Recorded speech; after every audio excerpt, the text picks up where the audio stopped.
Buenos días, compañeros y docente. Nuestro caso clínico está enfocado hacia la rotura del ligamento cruzado anterior. Este caso clínico fue desarrollado por Liz Caterine Celia Ley, Karen Juliana Cerquera Medina, Lida Janet Fajardo Rodríguez y quien les habla, María de los Ángeles. Teniendo en cuenta el orden del apta, iniciamos con la anamnesis. Nuestro paciente se llama Ramiro Castro García, tiene un serial en la historia clínica número 93 11 44 615, edad 28 años, sexo masculino, natural de Ibagué, Tolima, procedencia Neiva, Huila, estado civil soltero, seguridad social Sanitas, ocupación deportista, jugador de baloncesto, lateralidad derecha, dirección de procedencia carrera 12, número 22A, barrio Tenerife, teléfono 313-389-6929, diagnóstico médico esguince y desgarros que comprometen el ligamento cruzado anterior, y en los antecedentes personales nos encontramos con este paciente en los prenatales, perinatales, postnatales y ginecobstétricos no aplica. En los alérgicos, patológicos, vasculares, metabólicos, infecciosos y sociales no refiere. En el quirúrgico es un paciente con reconstrucción del ligamento cruzado anterior en la rodilla derecha. En el traumático presenta una ruptura del ligamento cruzado anterior en la rodilla derecha por accidente de tránsito en motocicleta. En el tóxico, fumador activo. En los hospitalarios, paciente que tuvo una interacción para cirugía del ligamento cruzado anterior, y en los farmacológicos consumió medicamentos antiinflamatorios y vitamina B2. En antecedentes familiares, el paciente refiere que su madre es diabética. En los ocupacionales, el paciente refiere ser jugador de baloncesto, lleva 8 años como jugador profesional de la Liga del Huila. En el estilo de vida, el paciente refiere practicar baloncesto 5 veces a la semana, va al gimnasio 1 vez a la semana y también juega fútbol con sus amigos en el tiempo libre. Es un paciente con un estado o estilo de vida muy activo.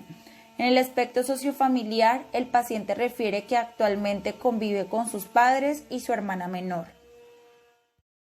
El resumen de la historia clínica es un paciente de 28 años de edad de género masculino que ingresa al servicio de fisioterapia con apoyo de muletas el día 21 de octubre del 2020 a las 2:30 p.m. y orden médica para iniciar rehabilitación, intervención quirúrgica de reconstrucción del ligamento cruzado anterior en rodilla derecha el día 21 de septiembre del 2020, por diagnóstico médico de esguince grado 3 del ligamento cruzado anterior en rodilla derecha a causa de un accidente de tránsito. Refiere que tuvo inmovilización con vendaje por 1 semana y posteriormente retiran el vendaje y los puntos. El paciente que ingresa con ayudas diagnósticas de resonancia magnética preoperatorio, donde se evidencia la ruptura del ligamento cruzado anterior y contusiones en los cóndilos tibiales. El cirujano ortopedista le indica que debe realizar apoyo progresivo con muletas sobre soporte el paciente luego de retirar el vendaje. El paciente refiere que al momento del día anterior de la consulta en fisioterapia, el cirujano emite orden médica para iniciar terapias con indicaciones de no realizar pliometría ni trabajos de cadena cinética abierta y retira de muletas progresivamente, pero el paciente refiere sentir inseguridad. En la revisión por dominios cardiovascular y pulmonar, signos vitales se encuentran la frecuencia respiratoria de 18 respiraciones por minuto, su frecuencia cardíaca de 78 latidos por minuto, su tensión arterial de 105/65 y su temperatura de 36.5 grados. La descripción general no se evidencia ninguna alteración en la valoración respecto a los resultados. La descripción neuromuscular no se evidencia ninguna alteración a la observación.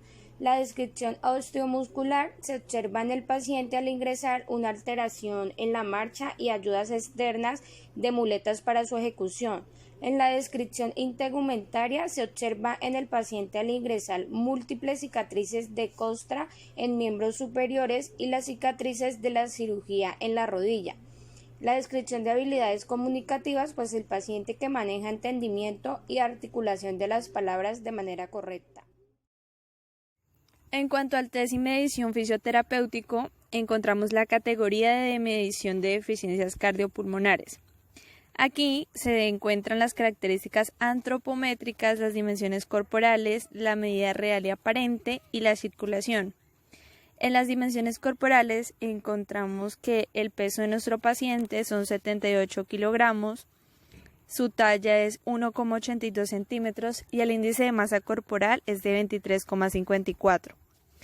En cuanto a la medida real y aparente en miembros inferiores, su medida real en el miembro inferior izquierdo son 80 centímetros y en su miembro inferior derecho también 80 centímetros. En la medida aparente, en su miembro inferior izquierdo 95 centímetros y en su miembro inferior derecho también 95 centímetros. En cuanto a la circulación, encontramos que presenta edema. Aquí se observa tumoración en la rodilla derecha y palpando se evidencia una inflamación con un signo de fobia negativo. En cuanto a las categorías de medición de deficiencias neuromusculares, encontramos la integridad e integración sensorial. Dentro de ellas está la sensibilidad profunda y la propiocepción. Allí encontramos el hallazgo de abatiestesia y se realizan movimientos activos. Posteriormente de esto, el fisioterapeuta realiza movimiento pasivo asistido, en donde el paciente se debe encontrar en decúbito prono para observar el arco de movimiento de la rodilla. Luego de esto se le pregunta hacia el movimiento cómo se encuentra ubicada la pierna que se está examinando en ese momento. No se evalúa en el paciente el test de Romberg dinámico en miembro inferior derecho, ya que aún no se debe hacer retiro inmediato de las muletas. Tampoco se puede realizar pliometría, pero es pertinente tenerlo en cuenta para evaluar según la evolución, ya que cuando hay daño de alguna estructura de la articulación lesionada, se altera la funcionalidad mecánica y entre esas pues se encuentra la propiocepción.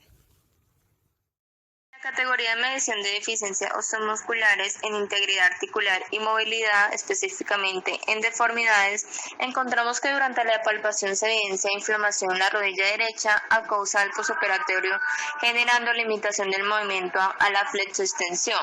En la extensión se evidencia retracción de los músculos isquiotibiales y se palpan los músculos cuádriceps, evidenciando contracturas. No se realiza ninguna prueba semiológica para confirmar la laxitud del ligamento cruzado anterior, ya que el paciente presenta inflamación. El rango de movimiento, según el test articular, se observa realización limitada del movimiento por presencia de dolor al momento de levantar controladamente la pierna. También se evidencia limitación de la flexión de rodilla derecha por presencia de dolor e inflamación en el paciente y pérdida de movimiento en la extensión desde la flexión por debilidad muscular. Además, no se realizan pruebas de flexibilidad por el tiempo de posoperatorio del paciente, pero se evidencia retracciones de los isquiotibiales a la extensión de rodilla. En el desempeño o rendimiento muscular encontramos atrofia severa en el muslo y pierna del miembro inferior derecho en relación al miembro inferior izquierdo. En la categoría de medición de deficiencias integumentarias, en integridad integumentaria, específicamente en cicatriz, se observan 5 cicatrices, 4 con la misma medida con un largo de 2 centímetros y un ancho de 0,5. Una más grande de 5 centímetros de largo y 1 centímetro de ancho, la cual se localiza en la cara anterior de la rodilla y está adherida. Por eso es importante realizar movilización en la cicatriz. En la categoría de medición y deficiencias generales, encontramos con el primer ítem enfocado hacia la marcha, locomoción y balance. En este se realiza un análisis sobre las fases de la marcha. Nuestro paciente se le dificulta realizar tanto el subir y bajar rampas como el subir y bajar escaleras, pasar obstáculos, realizar la marcha lateral y dar giros. Este paciente realiza estas actividades o acciones con el apoyo de una muleta en el lado izquierdo. Como observaciones encontramos que al primer intento de la examinación se le trata de retirar la muleta al paciente, pero este indica sentir dolor e inestabilidad, por lo cual se realiza con apoyo de estas. En la marcha, en el paciente se observa que no realiza apoyo de talón, sino que parte del apoyo medio.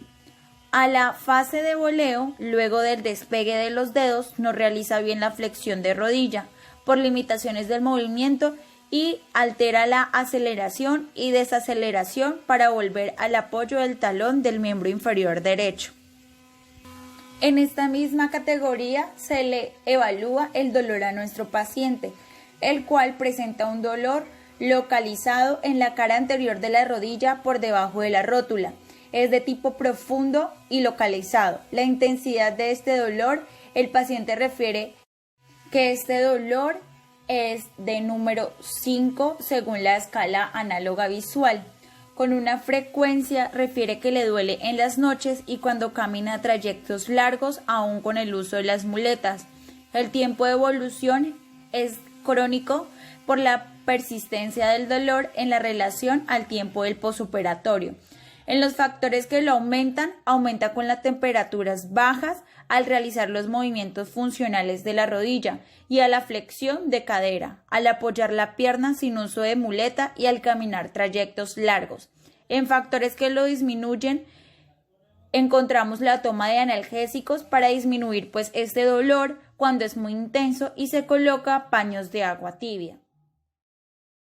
En las categorías de medición de limitaciones en la actividad y participación, el paciente presenta incapacidad médica para no realizar el deporte de baloncesto por 8 meses. En las categorías de medición de necesidades y barreras encontramos el mecanismo de soporte protectivo y órtesis, el mecanismo asistido y adaptativo y las barreras en el ambiente, casa y trabajo. El mecanismo de soporte protectivo y órtesis hace referencia a identificar el uso o necesidad de soportes ortésicos o protésicos como lo son corsets, cuellos ortopédicos, sillas de ruedas, caminadores, bastones, muletas y estabilizadores. Nuestro paciente necesita el uso de ambas muletas para poder realizar la marcha, ya que siente sensación de inestabilidad. En cuanto al mecanismo asistido y adaptativo, hace referencia a identificar el uso o necesidad de adaptaciones en implementos de uso diario o cotidiano, como lo son alargadores para el vestido, adaptadores para el agarre de vaso y cubiertos, entre otros. Y nuestro paciente refiere que necesita una silla estable para poderse bañar por sí solo. En las barreras en el ambiente, casa y trabajo, pues esta hace referencia a las barreras potenciales y actuales, listas de chequeo, entrevistas, observaciones y cuestionario. Y en cuanto al ambiente y espacio físico, pues hace referencia al estándar de espacios, evaluaciones fotográficas, cuestionarios, especificaciones estructurales, entre otras. Y nuestro paciente no presenta registro fotográfico ni video de su casa, pero refiere que a la entrada de su casa hay unas escaleras y al ingresar al baño se le dificulta porque es muy angosto. Diagnóstico fisioterapéutico. Paciente de 28 años de edad quien presenta diagnóstico médico de esguince y desgarro que comprometen el ligamento cruzado anterior en rodilla derecha.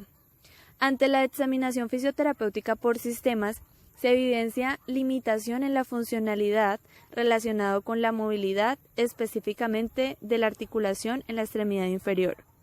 Además de esto, presenta deficiencias en funciones relacionadas con el andar. Estas deficiencias limitan las actividades y participación para llevar a cabo rutinas diarias, movilidad, mover objetos con las extremidades inferiores, entre otras. Sus limitaciones son dadas por la discapacidad y la inestabilidad del paciente. Como barrera encontramos el entorno natural y cambios derivados de la actividad humana, ya que a nivel del hogar no se encuentra adecuado o ajustado a sus nuevas necesidades. Como pronóstico fisioterapéutico, buscamos lograr recuperar la funcionalidad en el paciente para que así pueda llevar a cabo sus actividades de la vida diaria y deportiva sin ningún inconveniente. Esto se evidenciará cuando se logre eliminar la inflamación y el dolor. Posteriormente, logre alcanzar la extensión completa de la rodilla y conseguir al menos 125 grados de la flexión de esta. Luego que el paciente logre levantar la pierna y realice diferentes movimientos de manera activa, es decir, sin asistencia alguna, y que éste sea capaz de controlar la pierna mientras se le realiza una descarga de peso, se procederá a recuperar su marcha con todos los parámetros normales para el buen desarrollo de la misma. En la fisiopatología nos encontramos que los daños en el ligamento se le denominan esguince y se clasifican en 3 grados. Grado 1, lesión parcial del ligamento sin pérdida funcional o con limitación leve. No existe inestabilidad mecánica y las fibras del ligamento están distendidas pero intactas. Se observa una lesión microscópica. En el grado 2, la lesión es incompleta de un ligamento. El dolor y el edema es moderado. La equimosis leve a moderada. La limitación parcial de la función y del movimiento. Una inestabilidad de leve a moderada al examen clínico unilateral. Algunas fibras del ligamento están parcialmente desgarradas. Se observa una lesión parcial. En el grado 3, la lesión es completa y pérdida de la integridad del ligamento, edema severo, pérdida de la función y el movimiento, inestabilidad mecánica, los ligamentos están completamente desgarrados y no funcionales, lesión total o una ruptura total del ligamento. El tratamiento del grado 1 es no quirúrgico y se limita a medidas de sostén. Para las del grado 2 puede ser quirúrgico y no quirúrgico, y en el grado 3 es una ruptura total. En la mayoría de los casos debe ser reparado quirúrgicamente. El ligamento cruzado aporta estabilidad a la articulación de la rodilla, limitando el desplazamiento anterior y posterior de la tibia sobre el fémur, a la vez que ayudan en la propiocepción. Cuando se rompe el ligamento cruzado anterior, se produce un movimiento anormal hacia adelante de la tibia sobre el fémur, lo cual ocasiona una rotación interna anormal de la tibia al final de la extensión y una sensación de que la rodilla se afloja, o más conocido como una inestabilidad. Los síntomas ocurren durante la marcha normal, también en los movimientos de pivote, que requieren un cambio de dirección. Es necesario comprender bien las funciones del ligamento cruzado anterior para entender los mecanismos del trauma, que generalmente implican un giro con desplazamiento del fémur sobre la tibia acompañado por estrés en valgo. Requiere un impacto directo sobre la rodilla o pierna, pero el pie usualmente está apoyado y el paciente siente un resalto cuando se le da la lesión. Los principios mecánicos de la lesión del ligamento cruzado anterior en orden de frecuencia son rotación interna y estrés en valgo, hiperextensión, estrés en varo con rotación externa. Dentro del plan de tratamiento, como objetivo general, se trabajará la disminución del dolor e inflamación para poder aumentar los grados de movilidad articular y fuerza muscular y así permitir que el paciente se reintegre a sus actividades de la vida diaria sin limitaciones, teniendo presente para la rehabilitación las fases de reparación del ligamento.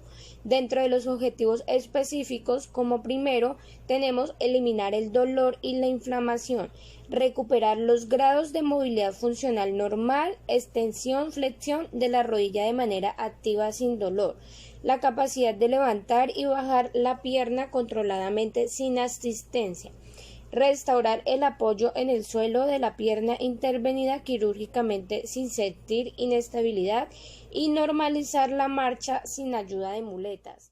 En cuanto a la intervención, en la sesión 1 iniciamos aplicando medios físicos como lo son la crioterapia. Vamos a utilizarla durante 15 minutos.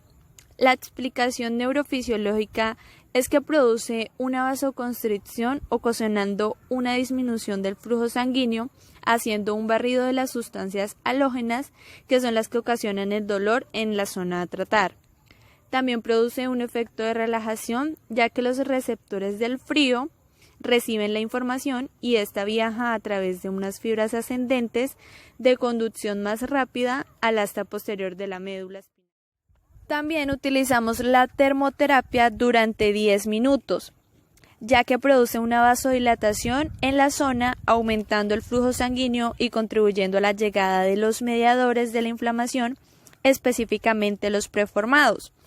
Estos son la histamina, enzimas proteolíticas, factores quimiotácticos y la heparina. ¿Esto para qué? Para disminuir la inflamación en la zona y reparar el tejido lesionado.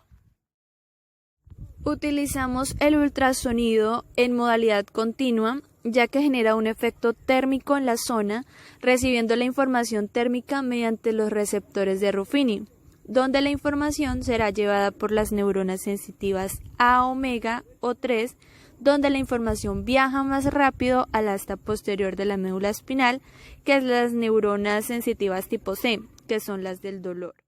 La onda de choque es una onda acústica que lleva mucha energía a los puntos dolorosos y tejidos musculoesqueléticos con condiciones subagudas, subcrónicas y crónicas.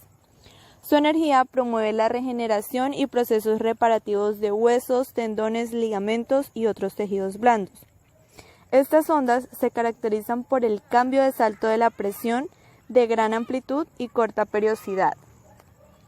En este caso, genera un efecto de nueva formación de vasos sanguíneos, ya que el flujo de sangre de nutrientes es necesario para iniciar y mantener los procesos de reparación de tejido dañado, y también genera un efecto de reversión de la inflamación crónica.